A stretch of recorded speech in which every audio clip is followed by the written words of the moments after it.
What's up, everybody? Welcome to the Brain Dead Exile, and I have got some good news for you because we have patch notes, and it's from the looks of it, we've got some good news inbound for Path of Exile 2 fans. So what we're going to do is I'm going to quickly run through these notes, see what they're all about, and see what we can expect coming up soon. So let's see what they have to say. Hi, everyone. The launch weekend has been a blast.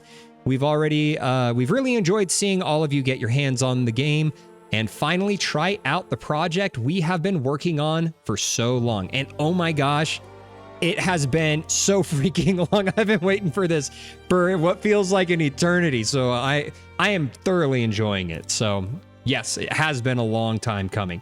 But now the launch weekend is over. It's time for us to look at the feedback and make some changes. There are lots more things coming. The list in this post are some of the things we felt needed to be more urgently addressed. Okay. Some of these changes have already been deployed without a realm start. Others will be deployed in an upcoming patch. Okay, good. An upcoming patch. Doesn't specifically say that it's going to be this upcoming patch, but it says going to be an upcoming patch. So we'll see. Dodge roll changes. Oh, thank heaven. A lot of players have expressed frustration about being trapped by monsters. Yes. 1,000 times yes. While it is intended that monsters are able to trap and kill you, we felt like that the frequency of this was a little too high. Yes, because what they would do is you walk through this narrow little passage and then monsters jump behind you and then there's a wall of monsters in front of you and you're trapped in this tiny little area. As a caster, you can't do jack diddly squat. I mean, it's probably different for melee players, you know, because they have to be up close. But holy smokes, I freaking hate walking through this little passage and then being swarmed and just, gangbanged to death. It was just awful. I hated it. I still hate it. So hopefully this helps. Anyways, yes, but it's happening too frequently, as they say. So we will deploy the following changes in an upcoming patch. Player size will now be set to 0 units while dodge rolling instead of 1 unit. Thank heaven. So if there's even the tiniest little gap, you can squeeze through there. Some smaller monsters can now be pushed while dodge rolling. This includes monsters such as the Adorned Beetles in Keth. Yes, that makes a ton of sense to me because there are some things that they obviously don't want you to dodge through. They don't want phasing. Because I forget the boss, but that big Titan, the giant boss, he has that arm swipe, right? So you shouldn't be able to dodge through that. That's an important mechanic, but I think this is a big W. So changing it down to 0 for the player size, I think is a really good thing. Actually, one thing that may be really cool in the future is if they had an ascendancy passive you could get that would change your dodge roll into a phasing ability. So that way you're not running through the entire map, but maybe specifically for casters or even rangers. So that way, if you're a blood mage or whatever, you turn into a blood mist and you phase through things. That would be super cool. Or a smoke if you're the or maybe even what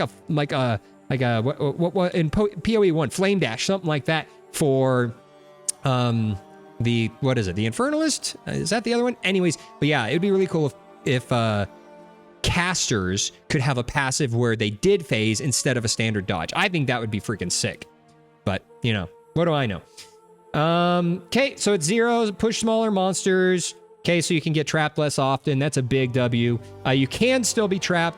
So I'm assuming if they're really tightly clustered or you're surrounded by big guys, then you can't get through. But player size 0 can still not phase through. There you go, but to get through even the smallest gap in between them. And if you can push them, then that's great. You have a way out. Or if you got Frost Nova, that has a bit of pushback. Okay, so checkpoint changes. A lot of players have been reporting that it can be tedious to need to retread areas of the map in order to get back to objectives that they have already found. Yes, that's freaking annoying because the movement speed is so slow. I feel like I'm walking through freaking molasses, and I can't freaking move. They need to buff movement, base movement by 10%. I think 5 to 10%. Because that would make combat feel better too, in my opinion. But Yeah, when you increase the movement speed, it decreases the size of the map effectively because it takes less time to get there, but we'll see what they did. So deploying the following changes, okay. Clicking on a checkpoint will allow you to teleport to other checkpoints. That's smart. In an area that are, in the area that are explored on your map. Okay, so if you've already found a checkpoint, you can teleport to other ones. Checkpoints have been added to the entrance and exits of zones. That's a big W. That's because what I used to do. What I normally do is I follow the wall, pick a wall and stick to it until I find the next zone. I go through the next zone, grab the waypoint, and then go back. So that way, when I'm done exploring, I can teleport to town, take the waypoint, and then I don't have to retread that whole area. But this works too. I like that a lot. That way I don't have to do my workaround. So that's a W for sure. Okay, checkpoints have been added at the entrance and exits. Okay, a checkpoint has been added to the midpoint of the dreadnought. That's cool. Okay, making further changes and adjustments to the checkpoint positions as we continue to get feedback. Okay, cool. Item changes. There's been a lot of complaining about items. So one of the major problems that players have been experiencing is feeling that the game is not rewarding enough. That's 100% true. This is an area that we have been very careful when adjusting because it's very hard to reduce drops if we increase them by too much. They're treating us like drug addicts, right? If you get addicted to... Oh, shut up, Google. Yeah, the mic is off. Anyways, yeah, because it's like being a drug addict, right? If you get addicted to too much loot, they can't take it back because then you go into withdrawals and it makes people mad. Oh, for sure. I totally get that. So they got to slowly move it up. That makes perfect sense. Okay. So anyways, okay. Where did I leave off? This is an area we have to be careful when adjusting. Okay. Reduce drops when you've had too much. Okay. We have identified a few key areas that we believe will significantly improve the experience that players are having. So rare monster changes. Good. We felt that rare monsters are not rewarding enough. Okay, that makes perfect sense. So rare monsters are not, I just lost my spot. Okay, rewarding enough. This didn't affect the campaign as much because there are more unique bosses. Yes, I was farming unique bosses is what I was doing. Increasing the overall amount of drops, but especially noticeable when playing in the endgame. Haven't gotten there yet, where unique monsters are less common. In particular, the rewards that you were getting for the increased difficulty of rares wasn't lining up. Okay, we have deployed the following changes. Rarity bonus per rare mod has been doubled. That's awesome. Okay, 10% quantity bonus per rare mod. That's awesome too. But your screen's not going to explode like it does in PoE 1. Like, I use the light version of Neversink's model, the one that he made, but yeah, I think because their goal was one of the big things they wanted to do was to make it so you didn't have to have a filter, but there are certain things in filters that they still aren't doing, like making things like superior stand out more, or playing sounds for currency, or even making the currency look different. So you still need a filter, but anyways, yeah, but your screen's not exploding with loot, obviously.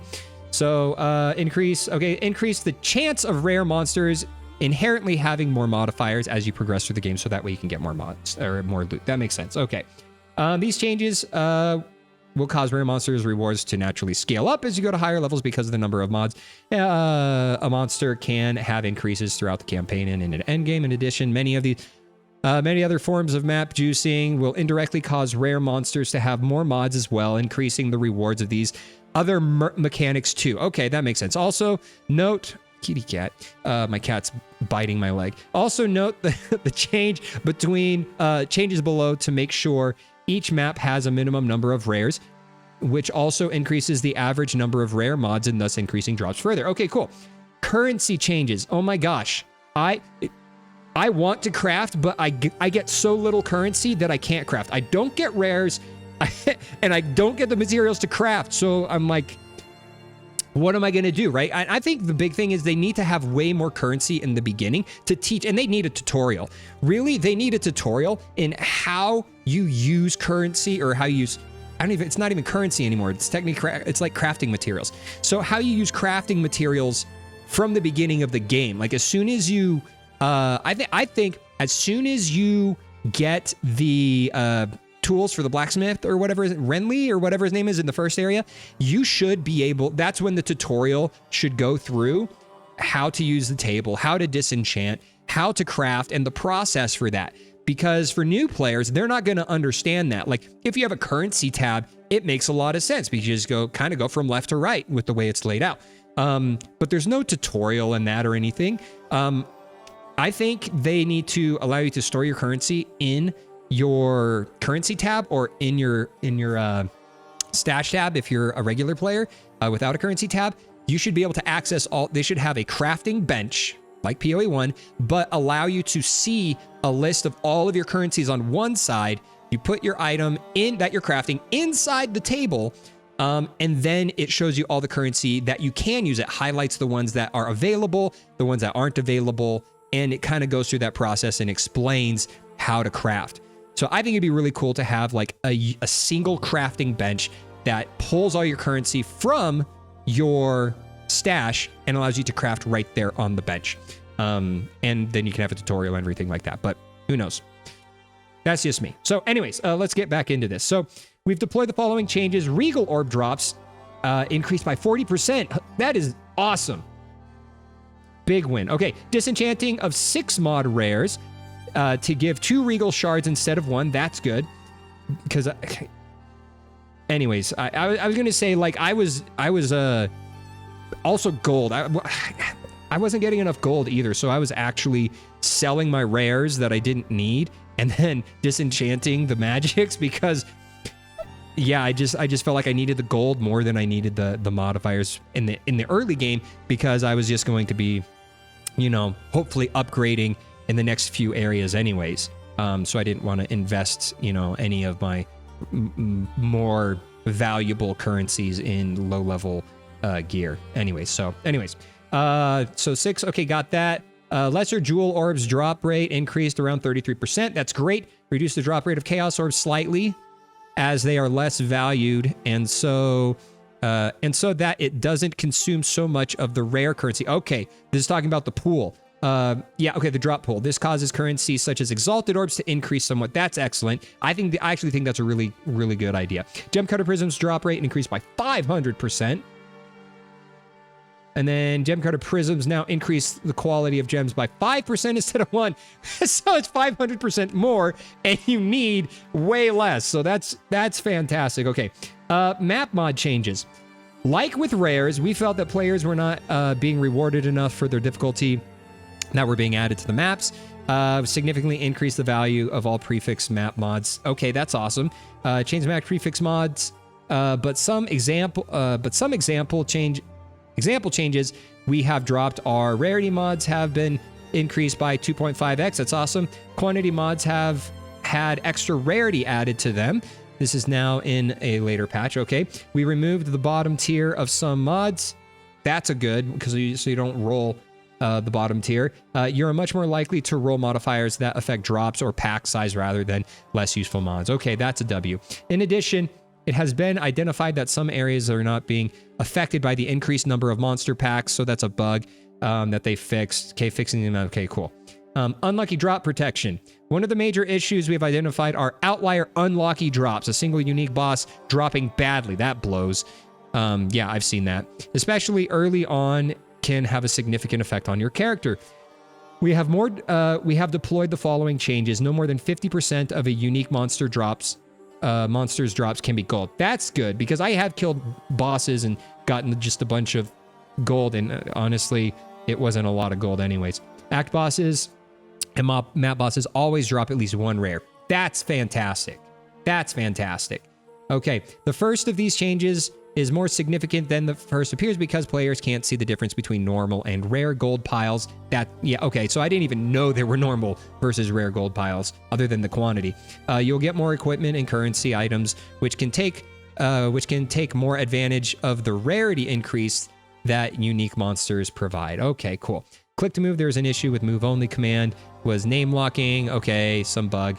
No longer name locks. Endgame maps a concern for players in endgame maps is accidentally missing rare monsters. In addition, I actually heard DM was talking about this, how he would be missing like 1 rare monster that he couldn't finish the map, and he was just running all over the place for it, right? So I think this is what this is talking about. In addition, many maps do not have the number of rare monsters that they should have had. Okay, we have been making the following changes in an upcoming patch. Rare monsters now appear in the mini map when there are 200 monsters remaining instead of 50. That's awesome. Many maps have had additional rare monsters added to them to make sure that there are a minimum number in every map type. Okay, that's a big W. And then over the coming weeks, we will be continuing to work on map layout for monster density and other issues. Excellent. Conclusion, we'll be posting patch notes. Okay, full list. Okay, excellent. Cool, guys. That is fantastic. It shows that they're listening. And I think that's the important thing to recognize is that GGG has built up a ton of goodwill with their base, their player base. And I've been seeing so many people talking about the hate. There's so much hate. Maybe I'll make a video about this, but Path of Exile does not receive a lot of hate. People feel like any criticism is hate, which is absolute BS. Because the thing is, when you know someone's not going to listen to you, you don't complain as much. You don't speak up because you know you're just going to be ignored. There are people that will anyways, but a lot of people will just not say anything and they'll be like, well, oh well, it is what it is. They're not going to listen anyways. You know, like politics, right? Politicians, people don't bring up their concerns with their politicians because they don't believe that they're going to be no one's going to listen, right? So the thing is, the community knows that GGG is listening. So they are providing feedback. You provide feedback and direction when you know that the person you're talking to is going to listen and consider what you have to say. It makes your input feel more valuable, which is why you're willing to give it. Like coaches, same thing. If you're coaching a sports team, you're going to give more pointers and tips to the kids that you know are listening and trying to implement what you teach them.